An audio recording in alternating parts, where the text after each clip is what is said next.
As cryptocurrencies continue to capture enthusiasts all over the globe, in Africa, things are moving a little bit more slowly. The continent is home to the world's smallest cryptocurrency economy, while also being one of the fastest growing regions when it comes to the adoption of cryptocurrencies. However, crypto scammers have taken advantage of this rapid growth.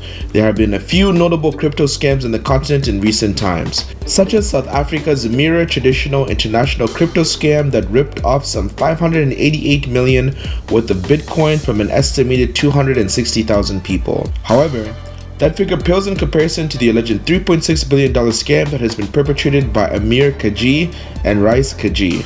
Welcome to another episode of the Untold Tales of Africa. Back in 2019, the Kaji brothers founded Afrikrypt, a cryptocurrency investment platform, while convincing investors to put their money into the company, which was used to purchase Bitcoin. As of April 2021, Afrikrypt held approximately 69,000 Bitcoins in assets, which was worth more than $3.6 billion. Amir Kaji, the younger of the two brothers, described himself to the investors as a digital guru. In one instance, he explained that he first heard about Bitcoin back in 2009, when the cryptocurrency was still in its infancy. According to Amir, he had been fascinated with cryptocurrency ever since. By the way, if what Amir said was true, that would mean that he was just 8 years old when he first heard about Bitcoin.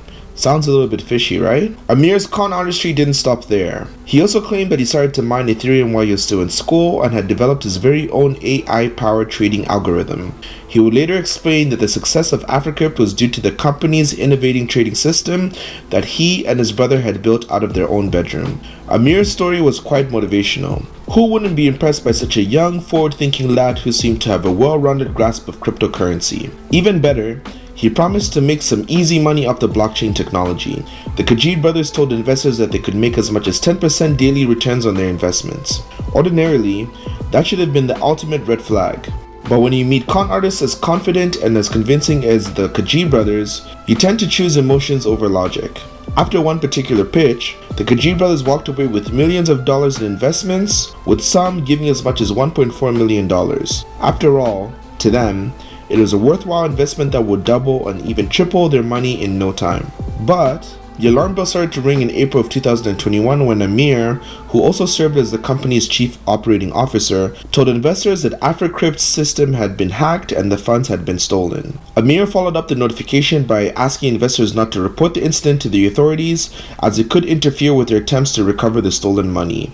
However, later that month, Amir and his brother Aris were nowhere to be found. The brothers had fled the country, leaving their investors hanging. They were suspected to have spent some time in Tanzania before making their way to the UK and finally settling in the UAE. However, they consistently denied any wrongdoing, claiming that their assets were stolen by a group of hackers from Ukraine and that they had lost a lot of money due to the theft. The brothers also dispute the $3.6 billion figure that had been touted as the total worth of Bitcoin lost in the scam. Instead, they claimed that Afrikrypt held no more than $200 million in Bitcoin, out of which $5 million was lost in the hack. The brothers also claimed that they had to flee from South Africa not because they were scammers, but because they received death threats. Despite their claims, experts have disputed the possibility that Afrikrypt was hacked. One of those experts is Hamilton Chong, a South African-born forensic expert who is now based in the US but keeps his tabs on cryptocurrency scams going on in the country of his birth. Chong, alongside his company, Crypto Investigation Bureau, specialized in assisting government agencies and organizations in securing their digital assets against potential onslaught of modern-day cyber threats coming from organized cybercriminals and ransomware. Chong's company developed a blockchain-based track and trace software called God's View, which was used to trace missing digital assets and decipher the movement of funds from wallet to wallet. His company had been involved in ongoing investigations on the alleged Afrikrypt scam, and his thoughts on the incident were very eye-opening. Chong strongly disputes the claim of the Kaji brothers that Afrikrypt was hacked by cybercriminals from Ukraine. According to Chong, it is nearly impossible for the hack to have taken place, as the hackers would have to penetrate several layers of security within a matter of minutes before gaining access to the cryptocurrency in the wallets controlled by Afrikrypt. To further solidify Chong's doubts that Afrikrypt was hacked, an investigation into Afrikrypt's trading system revealed that just 4 months before the company is said to have been hacked, funds were rapidly being depleted out of Afrikrypt's controlled Bitcoin wallets. Chong also hints that the investigations had shown that some of the wallets used by Afrikrypt have been traced to operators known to execute ransomware attacks on businesses. For now, everything seems to point to a cryptocurrency scam that will go down as the largest ever in African history, making light of the infamous MTI scam. The MTI scam was the biggest crypto scam of 2020. Originally launched in 2019, MTI presented itself as an investment platform, asking new users to contribute a minimum of $100 in Bitcoin, which they claimed to be used for Forex trading. The company also claimed that it conducted high-frequency trading transactions while utilizing artificial intelligence to produce average daily ROIs of 0.5%. Once again, that ought to have been a red flag. But always, the lure of huge returns was too tempting for unsuspecting investors to resist. More so, like many multi-level marketing schemes, MTI offered bonuses to users who referred and recruited new members to the fold. In addition to this, the company ran a strong social media campaign to recruit new members, and by 2020, it claimed to have a membership of over 260,000 people.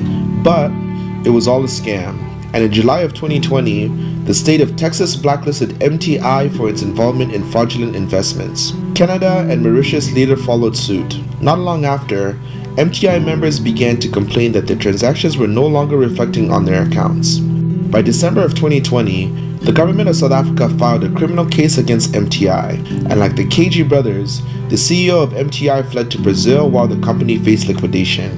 From the look of things, the MTI scam has been toppled by the Afrikrypt scam in terms of the size of money lost. But these are only two of the many more cryptocurrency scams that have been found on the continent. Sadly, these scams are likely to become more of a common occurrence until strict regulatory laws come into play around the globe. Until then, investors need to be very careful about who they make crypto investments with.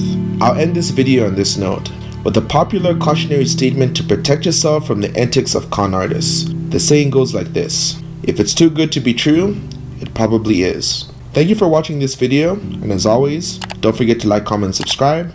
My name is Asher, and I'll see you in the next video.